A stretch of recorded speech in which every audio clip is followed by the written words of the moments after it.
Alô, amigos! Yes, nós temos Bananas, está no ar. Hoje é o dia 11 de abril de 2025. Eu sou José Inácio Werneck, estou no Rio de Janeiro. César Oliveira, da editora Livros de Futebol, está em Macaé. Hoje não teremos a presença de Carlos Eduardo Novaes, que está envolvido aí em negociações com uma empresa para transformar em filme o livro dele sobre o Cristo Redentor desaparecido. Vamos ver se teremos novidades para a próxima semana. Agora, César, você esteve indignado aí durante a semana com a ESPN por causa de uma censura a jornalistas que teriam feito críticas à Confederação Brasileira de Futebol. Como é que foi essa história? Inácio, tem dois lados dessa história, né? A primeira é que a gente, aliás, tem vários lados nessa história. A primeira é que a gente está, desde João Avelange, com um comando na CBF, CBD e depois CBF de envergonhar frases de pedra, né? Só tem, vamos dizer assim, para não levar um processo, gente enrolada, né? É É, uma coisa bárbara, é uma é. coisa bárbara. Não dá para entender por que que o futebol brasileiro fica na mão dessa turma. Mas esse presidente de agora é absolutamente lamentável, né? Um cara sem qualquer preparo.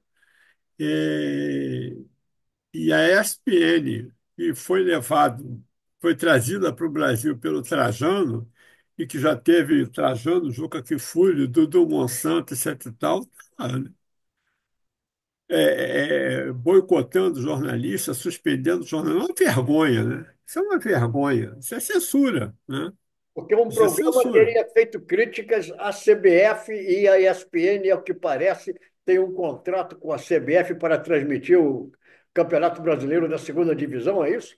Pois é, o que significa que assim tem uma troca aí, assim, não fala mal de mim que eu te deixo transmitir o campeonato. Ora, pelo amor de Deus, é mais um 7-1, né? O 7-1 não para, é uma vergonha, uma coisa Sabe que abominável.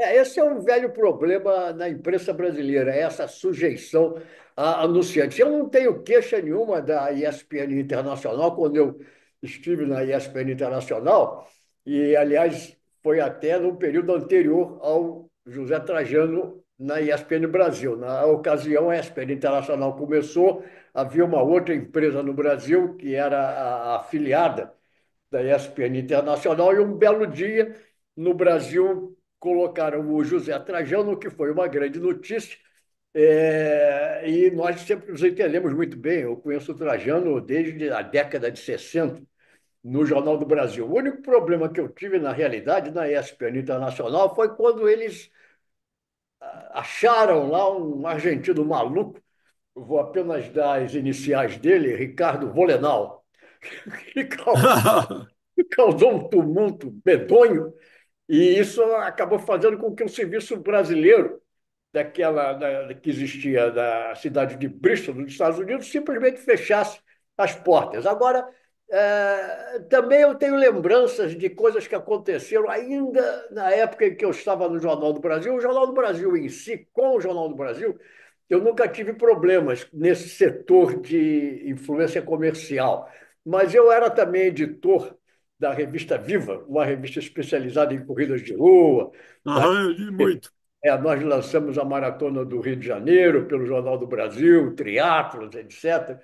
E eu me lembro que, uma ocasião, nós fizemos uma entrevista com um triatleta, o Carlos Dolabella. E ele, na entrevista, disse que não tomava refrigerantes. Acontece, César, que ele era patrocinado simplesmente pela Coca-Cola. Tá entendendo? Então, 2 ou 3 dias depois da entrevista ser publicada, havia um triatlo na Baía de Guanabara, ali na praia do Flamengo. E aí eu fui interpelado pelos parentes do Dolabella, o Carlos Dolabella, furiosos comigo. Eu falei, meu amigo, eu botei na revista o que ele disse. Agora, o problema dele com o patrocinador dele é uma outra coisa que não cabe a mim. Eu Claro. como jornalistas. Ele disse que não toma refrigerante, nós pusemos que ele não toma refrigerante. Mas isso acabou causando, não diretamente com a direção do Jornal do Brasil, que naquele momento estava entregue ao filho do Manuel Francisco, do Nascimento Brito, mas com a irmã dele, a Maria Regina, ela era responsável pela editora, a editora Viva, e simplesmente, algum tempo depois, a editora Viva fechou. Então, esse é um problema que causou, aliás, uma grande reação de pessoas no Brasil que acompanhavam corridas, até hoje se lamentam como é que a revista Viva acabou sendo fechada.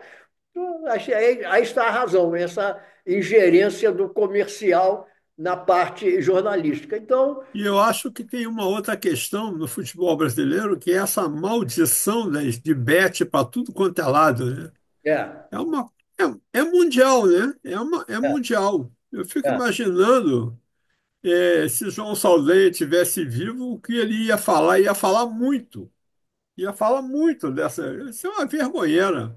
é, Eu estava agora aqui esperando você chamar e entra uma pesquisa do Diário Lance perguntando se eu queria participar de uma pesquisa. Era uma pesquisa sobre bets. Eu cancelei na hora.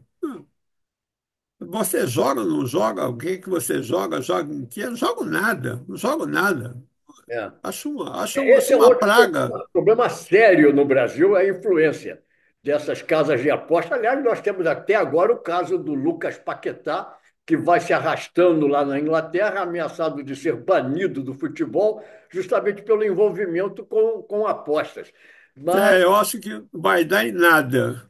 é, é, A mas sinalização da semana passada é que isso vai dar em nada, vai ficar por isso mesmo. Deve estar mexendo o pauzinho por debaixo dos panos aí, adoidado. Vamos ver.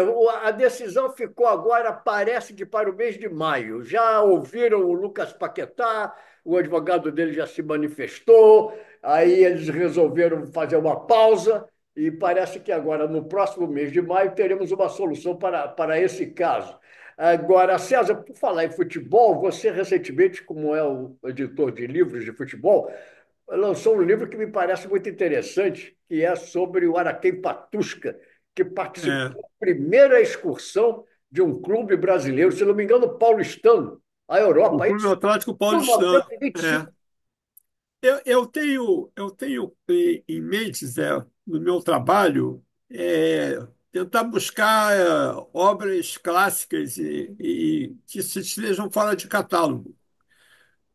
Para minha sorte, em função de todo o trabalho que eu venho fazendo, desde que eu lancei o livro do Roberto Porto em 2005, o Botafogo 101 anos de História e Mito do Futebol, que está até a capa aqui, ó, tá essa aqui é a capa do livro do Roberto, do nosso querido e saudoso Roberto Porto, meu amigo de altos papos em Vila Isabel. Torcedor do É, Botafogo como você. diga. Torcedor do Botafogo como você. Torcedor do Botafogo, foi uma interessantíssimo como a gente se encontrou, porque eu comentei, sem conhecê-lo, eu comentei uma matéria dele no Jornal dos Esportes por e-mail. Ele tinha lá um e-mail, Jornal dos Esportes. Aí ele respondeu. Aí ficamos trocando mensagem para cá, mensagem para lá, até que ele disse a frase mágica. Ah, César, o meu sonho era fazer o meu livro sobre o Botafogo. Eu falei, se você escrever, eu edito. É. Aí ele perguntou, eu não tinha editor ainda.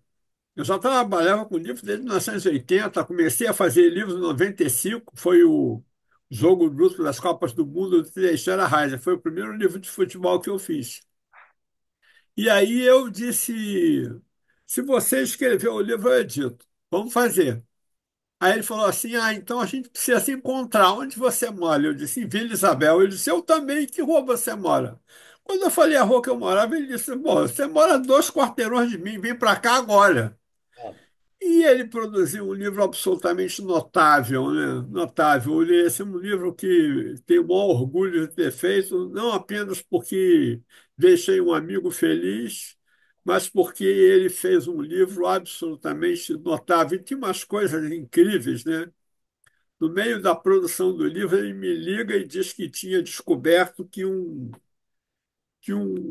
integrante do Clube dos Cafajestes, que era piloto de avião, havia morrido em Porto Alegre, Caramba, chegando a era Porto Alegre. o zum, zum, zum, zum, zum, tá faltando um. Edu, Exatamente, comandante. exatamente. Comandante Edu. Comandante Eduardo, né? E Edu foi Coutinho. interessante porque o Porto me chamou e falou: César, descobri um negócio do cacete. Aí contou a história. Eu disse: vamos atrás da informação.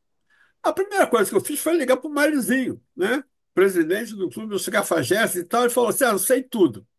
Conheço a filha dele, vem para cá que a gente conversa e tal. Então, dali já começamos a tirar o fio da meada. Mas o melhor de tudo é que naqueles tempos da internet de escada, eu consegui achar uma imagem do avião do comandante, do avião que caiu. Ah, da Uma partida. fotografia ínfima, ínfima, pequeniníssima, que o designer do livro, Marcelo Fonseca da Rocha, da M4 Design, disse a mim: César, essa foto é muito ruim, não dá para usar não. Eu falei: você se vira, porque a foto é histórica, é fundamental. E ele botou lá pequenininho num cantinho, etc. Tal, mas como é que eu identifiquei o avião? Pelo prefixo. E engraçado que para saber mais sobre essa história, eu fui à Biblioteca Nacional, peguei a data do acidente e disse: eu vou procurar jornais de 3 dias para frente. E achei a informação da queda, né? E aí tive ideia de falar com o Marizinho de Oliveira, foi na matéria que eu soube que ele era do Clube dos Cafajestes, e a história é sensacional, né? Ele tinha ido a Porto Alegre a trabalho e disse para o pessoal do Clube dos Cafajestes: quando eu voltar, eu vou trazer carne e nós vamos fazer um churrasco comemorativo das minhas X horas de voo. E o cara cai e morre em Porto Alegre, né? Ah, Debaixo de um temporal enorme, ele tentou pousar e não conseguiu. Mas a história ficou ótima, assim. Então, essa coisa da história é uma coisa que me interessa muito. E o fato de eu ter mostrado para algumas pessoas que eu tenho prazer em fazer coisas históricas me levou a conquistar os direitos de publicação de todos os livros do Milton Pedrosa na editora Gol é. e de reeditar todos os livros do Tomás Mazzoni, porque as famílias foram com a minha cara. Com Certo. o Milton Pedrosa foi uma coincidência brutal, porque eu trabalhei com o Carlos Pedrosa, o filho dele, na Publicitar Propaganda, eu era redator da Publicitar. E eu já havia saído de lá quando descobri que o Carlos era filho do Milton. E eu perguntei: e aí, cadê os livros do teu pai? Ele disse: está tudo com a minha irmã. Eu disse: porra, por que você quer saber? Porque eu quero reeditar tudo. Aí vamos embora. Aí começamos a fazer, né? Aos poucos a gente vai reeditando. Tudo bem. Agora, interessante que você falou dessa questão das apostas, e eu descobri que um livro chamado Grandezas e Misérias do Nosso Futebol, do Floriano Peixoto Correia, um ex-jogador de futebol, fala exatamente dessa roubalheira do futebol, essas falcatruas do futebol, nos subterrâneos do futebol, antes do profissionalismo em 33. E eu reeditei esse livro, foi um escândalo para as pessoas que gostam mesmo de futebol, que eu tenha reeditado o livro. Reeditei por quê? Porque ele estava em domínio público. O Floriano Peixoto tinha morrido há 70 anos no Marrocos. E pela legislação brasileira, quando o autor morre há mais de 70 anos, o livro entra em domínio público. E é Certo. um livro absolutamente espetacular. Parece que foi essas coisas, né, que a gente descobre. O livro parece que foi escrito ontem. Agora, Outro livro que eu descobri, esse aqui, ó, tá, a letra está ao ele é contrário, mas muito conhecido, o autor. não é Autor. conhecido. Pois é, o Willie Marshall, tá ele aqui, É. é o irmão do Marshall, o técnico do Wunderteam, né, a seleção austríaca dos anos 20 e 30.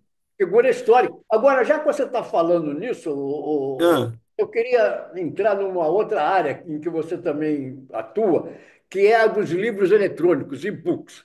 E já que Sim. você está falando em coisas históricas, eu quero falar especificamente do meu livro, Caminho do Mar, porque eu quero dizer o seguinte: outro dia eu fiquei muito contrariado com a Amazon, porque a Amazon, na apresentação desse livro, sai falando em sexo e drogas. E eu não gostei pelo seguinte: na realidade, sexo e drogas, neste livro, Caminho do Mar, são apenas incidentais, apenas acontecem, mas o enfoque Não é um livro pornográfico, está longe o disso. enfoque do livro, na realidade, é o mesmo enfoque, por exemplo, de um filme que fez grande sucesso agora, ganhou até o Oscar de melhor livro estrangeiro, melhor filme estrangeiro, que é Ainda Estou Aqui, porque o livro é exatamente sobre aquele período do Rio de Janeiro, que foi a década de 70. Aham, Retrata aqueles tempos da ditadura, aqueles tempos dos anos de chumbo, aqueles tempos de tortura, aqueles tempos de sequestro de embaixadores. Eu apenas substituo a figura verdadeira do Charles Helbrick, que era o embaixador americano, por um embaixador britânico fictício que eu crio. Mas os personagens daquela ocasião estão lá, também com outros nomes, mas estão lá, como o Stuart Angel, que desapareceu aham. no aeroporto do Galeão, nunca mais foi encontrado, foi morto e torturado, filho da famosa costureira, Do estilista Zu. do Angel. Aham. E o futebol, aí é que aparece, o futebol entra também nesse contexto, porque, entre outras coisas, naquela ocasião, na década de 70, disputou-se a Copa do Mundo de 1978 na Argentina, em que havia uma forte ditadura militar, e eu descobri uma coisa interessantíssima, César. Não sei se você sabia disso. Até hoje se diz muito que a seleção peruana se vendeu aos argentinos para perder aquele jogo por 6-0, porque precisava do saldo favorável de gols, porque o Brasil tinha, na mesmo dia de tarde, tinha derrotado foi a Polônia? É, É. se não me engano. E o Brasil tinha um saldo de gols melhor. E a Argentina jogava com o Peru naquela noite. Acabou um escândalo no futebol mundial. A Argentina fez 6 gols, 6-0, derrotou o Peru. A seleção do Peru foi recebida em casa com a torcida jogando moedas sobre os jogadores considerados vendidos. E eu descobri uma coisa interessantíssima, César. O rei, naquela ocasião, na América do Sul, havia um negócio chamado Operação Condor, não sei se você lembra disso, que tinha Sim, sido criada pelo governo dos Estados Unidos para influenciar a política das nações sul-americanas, todas elas apoiadas pelos Estados Unidos, porque eram todas elas ditaduras militares. No o Chile, Lúcio de Castro escreveu sobre isso. na Argentina, com Jorge Rafael Videla, no Brasil, com a ditadura militar. E eu descobri uma coisa interessantíssima.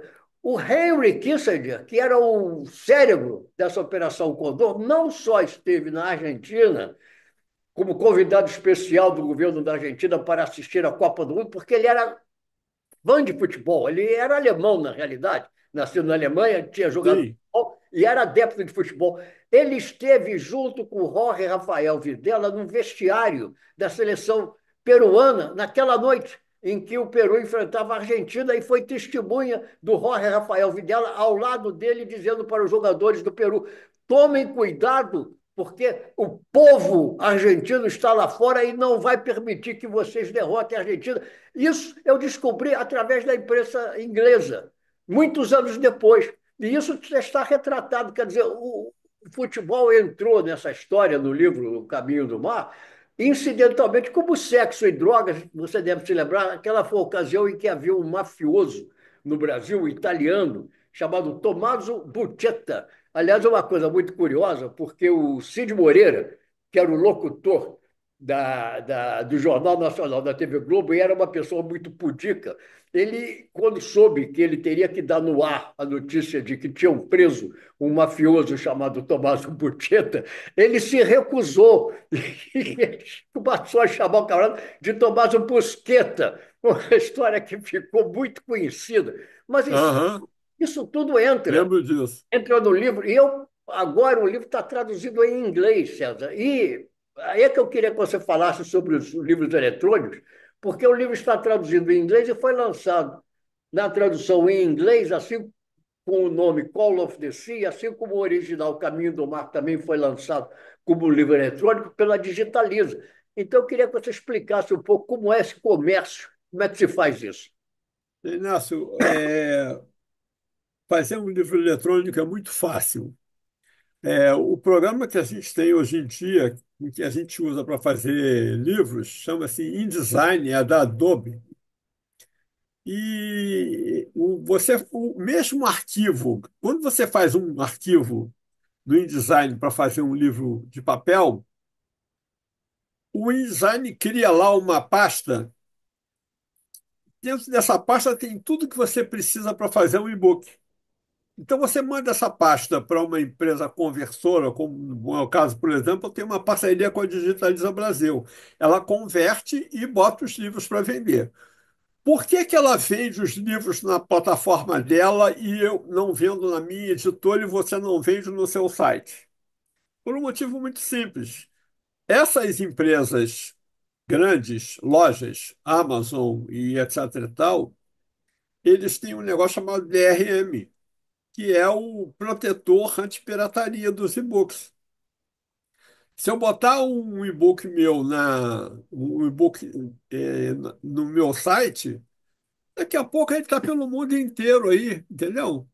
Então isso tem que tomar cuidado. É muito fácil fazer um e-book, converter um e-book, etc e tal. Aí qual é o problema? O brasileiro lê muito pouco. Existe uma pesquisa chamada Retratos da Leitura no Brasil, do Instituto para Livro, que há 4 anos fez a penúltima pesquisa dizer que o brasileiro lia 4 livros por ano. Pois bem, ano passado saiu a nova edição da pesquisa e está indicado que o brasileiro está lendo 2 livros por ano. Ele Como é que dá piorou. para como é que dá para fazer uma nação assim, como eu canso de dizer? Como é que você vai fazer um país florescer mesmo para valer se o povo não lê? Né? Não existe nenhum incentivo para ler. Aliás, quando começaram a acabar com os CIEPs do Brizola e do Darcy Ribeiro, em que a criança entrava de manhã e saía à noite, quer dizer, passava o dia inteiro na escola, estudava, fazia dever de casa com a professora, almoçava, descansava, praticava educação física, tomava banho, lanchava e ia para casa. Essa criança vai fazer besteira? Não vai. Não. Quando o Moreira Franco começou a destruir os CIEPs, o Darcy Ribeiro disse um negócio notável. Eles fazem isso porque em 2 gerações, essa garotada que está nos CIEPs não vota mais nesses caras. E é esse o motivo pelo qual talvez a gente tenha tanto problema, né? Não existe uma política de Estado que promova a leitura no Brasil. É complicadíssimo. Agora você vê, o brasileiro recusa e-book. Quase sempre o brasileiro recusa e-book. Quando você pergunta para uma pessoa assim, por que você não lê o e-book? Aí eles respondem, porque eu prefiro ler livro de papel. Disse, é mesmo? Ah, que bom. E quantos livros de papel você leu ano passado?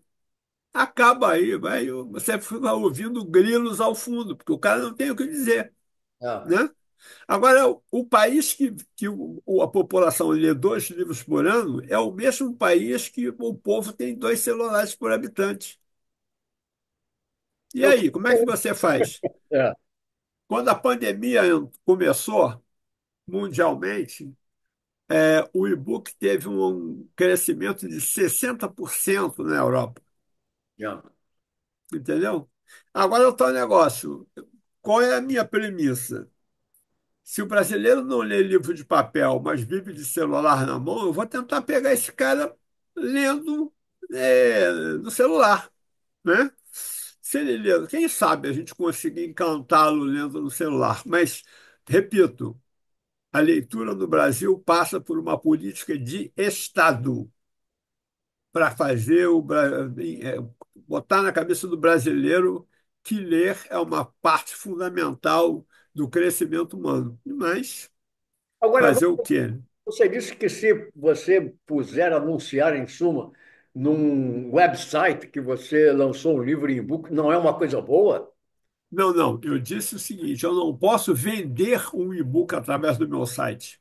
Ah, você tem que. Mas no seu site você pode botar a editora que fez o O e-book. link lá para Digitaliza. Como Eu você tem tenho no aqui. seu, eu tenho no meu. Aqui, A ó. pessoa vê um e-book no meu site, clica ali, ele vai para o site da Digitaliza. Porque lá eles têm o DRM, a proteção anti-pirataria. Senão vira barata voa, todo mundo vai Eu ter o tenho teu isso e-book aqui e não vai pagar nada. isso aqui no meu site, que é www.joseinacioanec.com, e eu mostrei aí para você, porque tem um outro livro que eu estou pensando, já que eu falei que o Caminho do Mar é muito atual, porque fala do Rio de Janeiro da década de 70 com torturas, sequestros, aquele clima todo. Eu tenho um outro livro meu que é muito, eu acho que o assunto é muito atual, porque fala, o livro chama-se Com Esperança no Coração, os imigrantes brasileiros nos Estados Unidos. Foi Fala, através desse livro que a gente se conheceu, né? foi exatamente, fala exatamente disso que é o grande problema do momento nos Estados Unidos, em que temos esse acelerado, o Donald Trump, que inclusive está agora recebeu uma ordem, a Suprema Corte dos Estados Unidos disse, não o obrigou, mas aconselhou que ele siga a orientação de um juiz que mandou trazer de volta para os Estados Unidos um imigrante legal de El Salvador que ele casado inclusive com uma americana, pai de filhos americanos, que ele deportou ilegalmente para El Salvador, onde ele tinha problemas políticos com a ditadura em El Salvador. Então, esse livro fala da situação dos brasileiros que imigraram, que é um número imenso, e alguns deles Aham. tendo grandes dificuldades. César, a nossa conversa está chegando ao fim, mas o que eu quero dizer é o seguinte: temos ainda aqui talvez um minuto. Eu vou ver se eu consigo descobrir, porque esse livro eu perdi noção do que aconteceu com esse livro. Ele foi lançado por uma editora chamada Augúrio, lá de São Paulo. Eu vou ver se ela existe ainda, e se existir, eu vou conversar com você para nós lançarmos também A esse última livro. vez, a última vez que a gente falou sobre isso, eu dei uma pesquisada e não vi, não. Eu Você pode achei tentar aí, eu tento aqui. Eu achei aqui em Google que essa editora aparentemente ainda existe. Bom, a gente vai conversar em outras ocasiões sobre isso, sobre esses problemas que acontecem nos Estados Unidos no momento, envolvendo imigrantes brasileiros e de outras nacionalidades que estão sendo tratados muito mal pelo Donald Trump. Mas estamos chegando ao fim hoje, ficará para uma próxima ocasião, César. Tá certo. Tá bom? Então, muito obrigado pela sua presença. Até a próxima. Obrigado a você pelo convite. Vamos em frente. Vamos em frente. E sucesso aí com o livro do Araquém Patusca, hein? Tá certo. Obrigado. Um abraço. Grande abraço.